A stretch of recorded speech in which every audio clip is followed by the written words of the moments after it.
சிவாய ஓம் நம சிவாய. ஆனந்தமான சிவம் ஆதாரமான சிவம் ஆதிசிவமான சிவமே. வேதவடிவான சிவம் நாதமயமான சிவம் ஜோதி சிவமான சிவமே. சிவ சிவ சிவ சிவ சிவமயமே ஜெயம் உண்டு பயம் இல்லை சொல் மனமே. சிவ சிவ சிவ சிவ சிவநாமம் ஜகமதை ஆண்டிடும் எந்நாளும். உனை என்று யாரும் இல்லை, உலகத்தில் தெய்வமில்லை, என்னை ஆள வந்த வடிவே. மனமென்னும் கோயிலிலே மறைபோத வந்தவனே, தினம் வந்து தந்த வளமே. சிவ சிவ சிவ சிவ சிவமயமே ஜெயம் உண்டு பயம் இல்லை சொல் மனமே. சிவ சிவ சிவ சிவ சிவநாமம் ஜகமதை ஆண்டிடும் எந்நாளும்.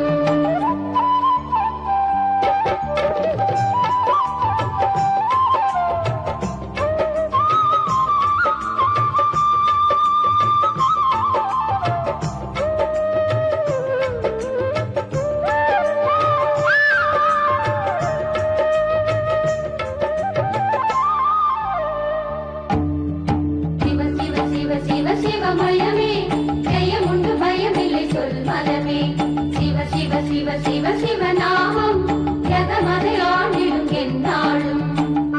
உயிராகி பயிராகி ஊனாகி உணர்வாகி ஒளியாகி நின்ற திருவே. கனலாகி புனலாகி காற்றாகி நிலமாகி வானாகி தோன்றும் உருவே. சிவ சிவ சிவ சிவ சிவமயமே ஜெயம் உண்டு பயமில்லை சொல் மனமே. சிவ சிவ சிவ சிவ சிவநாமம் ஜகமதை ஆண்டிடும் எந்நாளும்.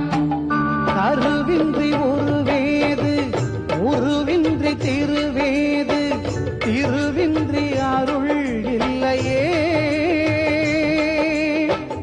அவனன்றி அசையாது, அறநன்றி அசைவேது, சிவனன்றி அன்பு இல்லையே. அன்பே சிவம் அழகே சிவம் அறிவே சிவம். சிவ சிவ சிவ சிவ சிவமயமே ஜெயம் உண்டு பயமில்லை சொல்வனமே. சிவ சிவ சிவ சிவ சிவநாமம் ஜகமதை ஆண்டிடும் எந்நாளும். சிவ சிவ சிவ சிவ சிவமயமே ஜெயம் உண்டு பயமில்லை சொல் மனமே. சிவ சிவ சிவ சிவ சிவநாமம் ஜகமதை ஆண்டிடும் எந்நாளும். கைலை நாதனான திருவிளையாடற் பெருமானின் பேரருளினாலே சீரும் சிறப்புமாக ஆட்சி புரிந்து வருகிறான் குலோத்துங்க மன்னன். அவனது தர்ம பரிபாலனத்திற்கு சோதனை ஏற்படும் என்று சேடி ஒருத்தி ஆரூடம் கூறுகிறாள். அன்றே அவனது அவைக்கு வேதியன் ஒருவன் இறந்த தன் மனைவியின் உடலை சுமந்தபடி உடன் வேடன் ஒருவனையும் அழைத்து வருகிறான். தன் மனைவியை வேடன்தான் கொன்றான் என்று வேதியன் கூற, வேடனோ தான் குற்றமற்றவன் என வாதாடுகிறான். எப்படி நீதி வழங்குவது என புரியாமல் மன்னன் தவிக்கிறான்.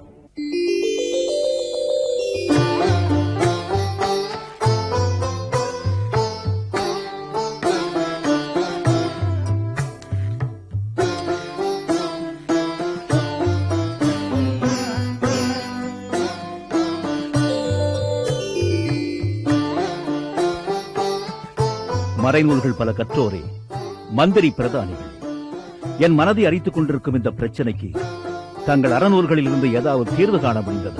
நீதி வழுவா மன்னரே, பல்வேறு தர்மசாஸ்திர நூல்களை ஆராய்ந்தும் இது போன்ற விசித்திரமான வழக்குக்கு எந்த விதமான முன்னுதாரணமோ அல்லது பரிகாரமோ குறிப்பிடப்படவில்லை. எனவே அறநூல்களை கொண்டு எம்மால் எதுவும் கூற முடியவில்லை மன்னா.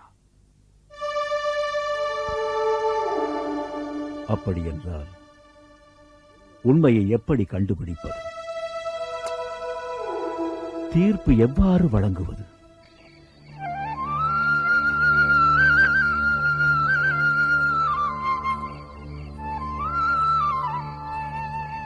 தலைவா, அறநூல்களின் துணை கொண்டு உங்கள் மனக்குழப்பத்திற்கான விடையை ஆராய்வதை விட அந்த மறைநாயகனிடமே தஞ்சமென அடைந்து அவர் பாதம் பணிந்து வேண்டுங்கள். மனிதர்களால் ஆகாத காரியம் எதுவும் மகாதேவன் மனது வைத்தால் ஒரு நொடியில் நிறைவேறுமே.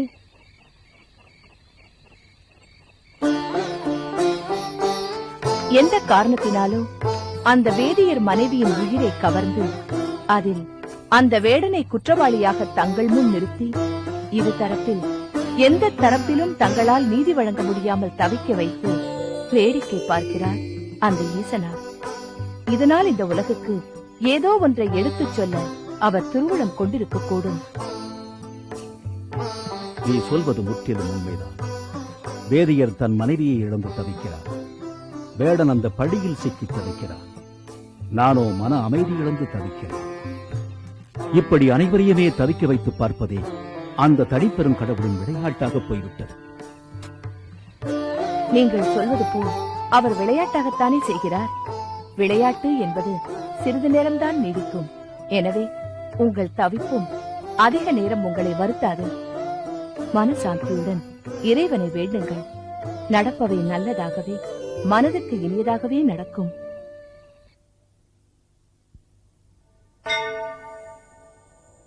ஆலவாய் அழகனே, அன்று தேவர்கள் பொருட்டு ஆலகால விடமுண்டு நீலகண்டனாய் அருள் செய்தீர்கள்.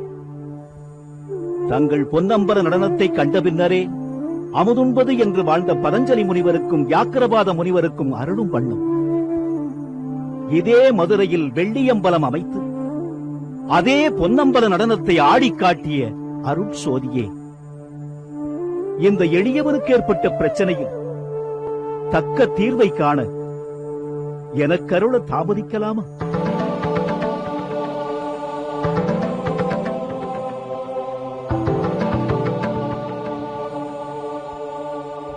இருதலை கொள்ளி எறும்பு போல் இருதரப்பிலும் நியாயம் வழங்க முடியாமல் தவிக்கிறேன். எல்லாம் உன் விதிப்படிதான் நடக்கிறது. எனினும் எனக்குற்றைய துன்பம் தாங்கக்கூடியது அன்று ஐயனே.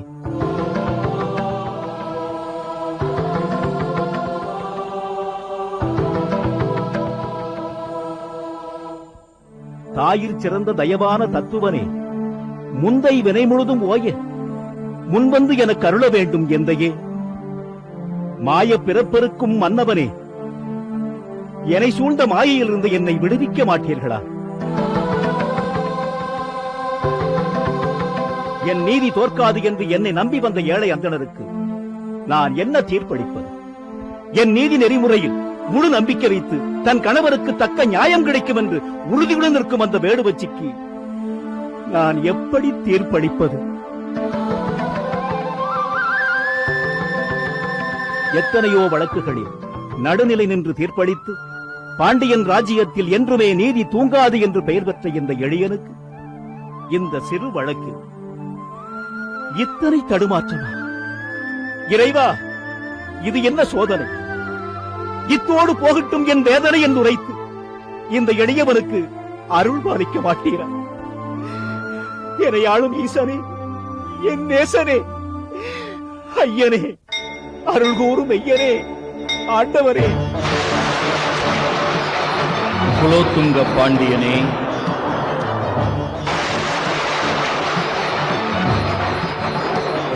உன் வேண்டுதல் என் செவியை எட்டியது. விசனப்பட வேண்டாம். உன்னை வாட்டும் பிரச்சனைக்கு முடிவு சொல்ல யாம் சித்தமாகிவிட்டோம். நாளை காலை நகரத்தின் செட்டித் தெருவில் நடைபெறும் திருமணத்திற்கு அந்த வேதியனுடன் நீ வந்தால் அங்கு யாம் உனக்கு உண்மையை உணர்த்துவோம்.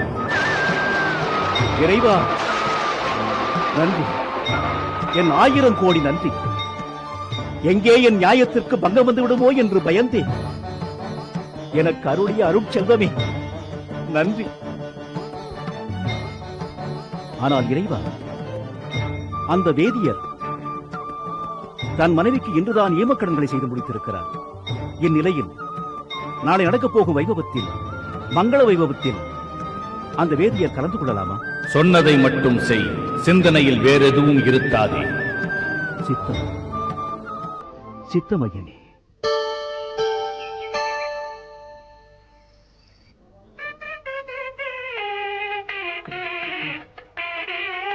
வாருங்கள். வாருங்கள் வாருங்கள் வாருங்கள் வாருங்கள் வாருங்கள் வாருங்கள் உள்ளே செல்லுங்கள்.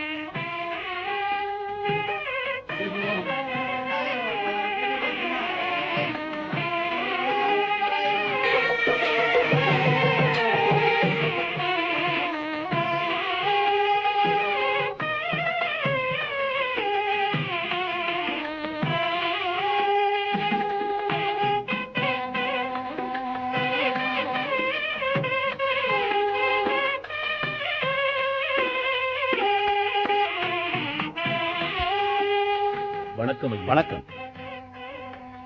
நான் ஒரு ரத்ன வியாபாரி. என் பெயர் ஏஎல சிங்கர். பாண்டியர் அரசவைக்கு ரத்ன கற்களை கொண்டு வந்திருக்கிறேன். வரும் வழியில் திருமண வைபவம் நடப்பதை அறிந்து மணமக்களை வாழ்த்திச் செல்லலாம் என்று வந்திருக்கிறேன். இவர் என் குருநாதர் ராமசர்மா என்பது இவரது திருநாமம். வர வேண்டும் வர வேண்டும். தாங்கள் இங்கு வருகை தந்ததில் எனக்கு மிக்க மகிழ்ச்சி. ராமையா, ஐயா அவர்களுக்கு பருகை ஏதேனும் கொடு. சரிங்க ஐயா. உள்ளே வாருங்கள். பரவாயில்லை.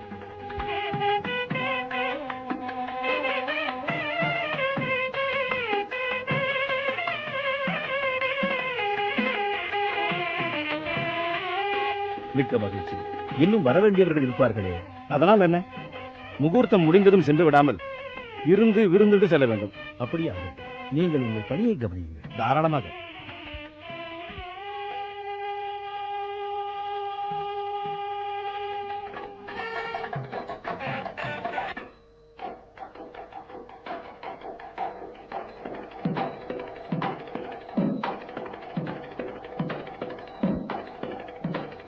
முகூர்த்தம் முடிந்ததும் விருந்துன்னு சொன்னாரே, முகூர்த்தம் முடிகிறதா என்று அவரை பார்க்க சொல். யார் இந்த இடத்தில் அமங்கலமாக பேசுவது?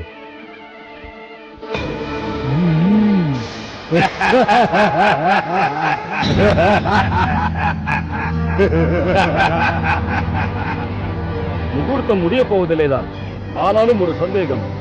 என்னப்பா சந்தேகம்? மணமகனுக்கு இந்த கல்யாணத்தில் வாழ்வு முடிய போகிறது என்று விதி இருக்கிறது. அதனால் தான் இவன் உயிரை கவர்ந்து செல்ல நாம் வந்திருக்கிறோம். எல்லாம் தெளிவாகத்தானே இருக்கிறது. இன்னும் என்ன சந்தேகம்? இனிமேல் தான் சந்தேகம். சீக்கிரம் சொல் உன் சந்தேகத்தை. இவன் உடலில் ஒரு நோயும் இல்லை. நல்ல ஆரோக்கியத்துடன் இருக்கிறான்.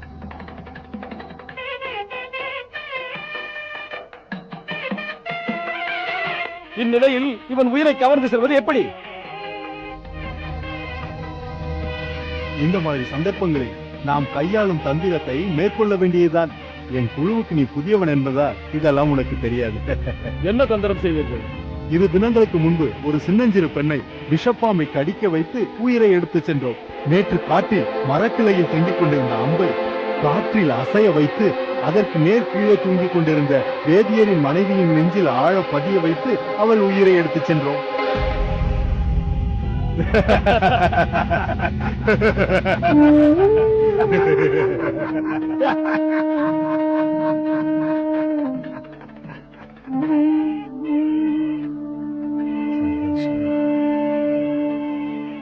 இப்பொழுது என்ன செய்ய போகிறீர்கள்? பொறுத்திருந்து பார்.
என்னங்க செய்யறது?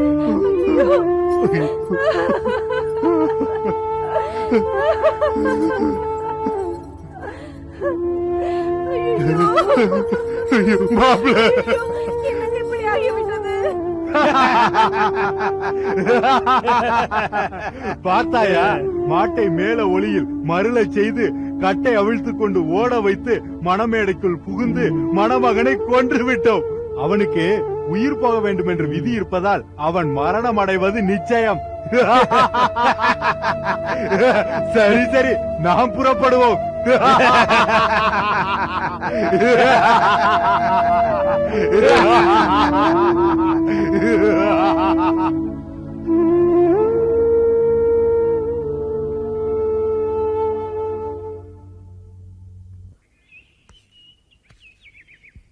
வேதியரே, இப்போது புரிந்ததா உமது மனைவியின் மரணத்திற்கு காரணம்? உணர்ந்தேன் மன்னா. என் மனைவியின் மரணத்துக்கு காரணம் விதி செய்த சதிதான் என்பதை உணர்ந்தேன்.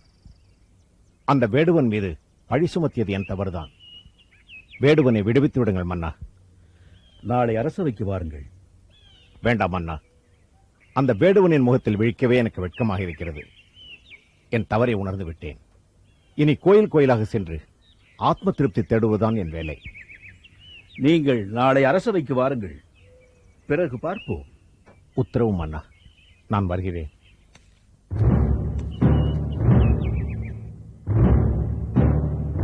என்னை தர்ம சங்கடத்தில் ஆழ்த்தும் ஒரு சிக்கலான நிலையை நான் சந்திக்கப் போகிறேன் என்று அரண்மனை சேடிப்பெண் ஆரூடம் கூறினாள். அவள் யூகத்தை நான் முதலில் நம்பவில்லை என்றாலும் அவள் சொன்ன சோதிடம் பலித்து விட்டது. விசித்திரமான வழக்கை நான் சந்தித்தேன். அறிவுசால் அமைச்சர்களும் அறிஞர் பெருமக்களும் அறிவுரை வழங்க தயங்கிய நிலையில் ஆலவாய் அழகனிடம் நான் அடைக்கலம் புகுந்தேன். நல்வழி அவர் எனக்கு காட்டினார். நல்ல தீர்ப்பும் கிடைத்து விட்டது. அந்தணரே, தாங்கள் 4 மறைகளையும் சகல சாஸ்திரங்களையும் கற்றுணர்ந்தவர். உங்களுக்கு தெரியாததல்ல, பிறப்பு என்று ஒன்று இருந்தாலே இறப்பு என்று ஒன்று நிச்சயம் இருக்கும். அதை தவிர்க்க முடியாது. உங்கள் மனைவியின் மரணம் விதியின் கட்டளை. அதை வெல்ல யாராலும் முடியாது. மன்னா, தாங்கள் சொல்வது முற்றிலும் உண்மை. சந்தர்ப்ப சூழ்நிலையை வைத்து இந்த வேடுவன் தான் என் மனைவியை கொன்றுவிட்டான் என்று தவறாக கருதி ஆத்திரத்தில் அறிவிழந்து அவனை மிகவும் ஏசிவிட்டேன். தவறு என்னுடையதுதான். என்னை மன்னித்து விடுங்கள்.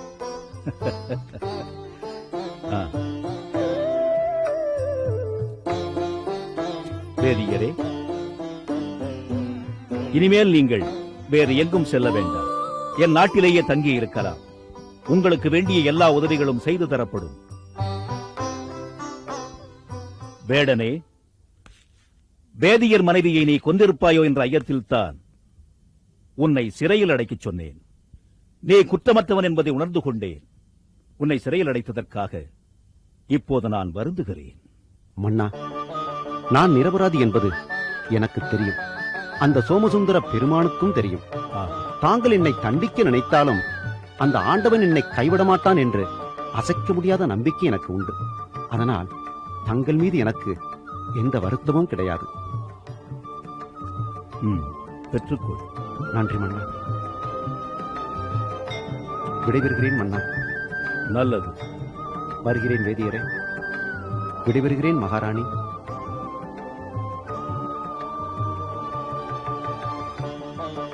விடைபெறுகிறேன் மகாராஜா. சென்று வாருங்கள். வருகிறேன் மகாராணி. சேடிப்பெண்ணே, நீ சொன்னதெல்லாம் அப்படியே நடந்துவிட்டது. என் பிரச்சனையும் முற்றிலும் தீர்ந்து விட்டது. இப்போதாவது நான் மனமுவந்து அளிக்கும் இந்த முத்துமணி மாலையை பரிசாக ஏற்றுக்கொள்வாயா? மகிழ்ச்சியுடன் ஏற்றுக்கொள்கிறேன் மன்னா.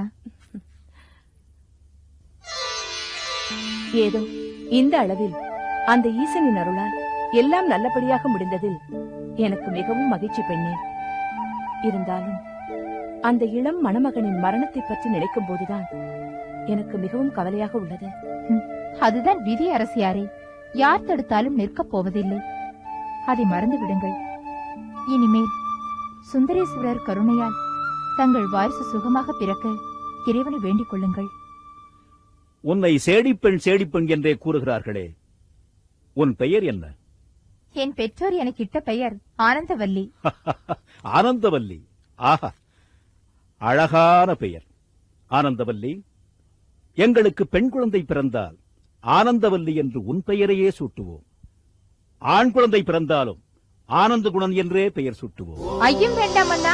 தங்களுக்கு ஆனந்த குணன் தான் பிறக்கப் போகிறான். அவனை அள்ளி அரவணைத்து வளர்க்கும் பொறுப்பை தாங்கள் என்னிடம்தான் தர வேண்டும். இல்லையா மகாராணி? அப்படியே ஆகட்டும். வருகிறேன் மன்னா. வாழ். வருகிறேன்.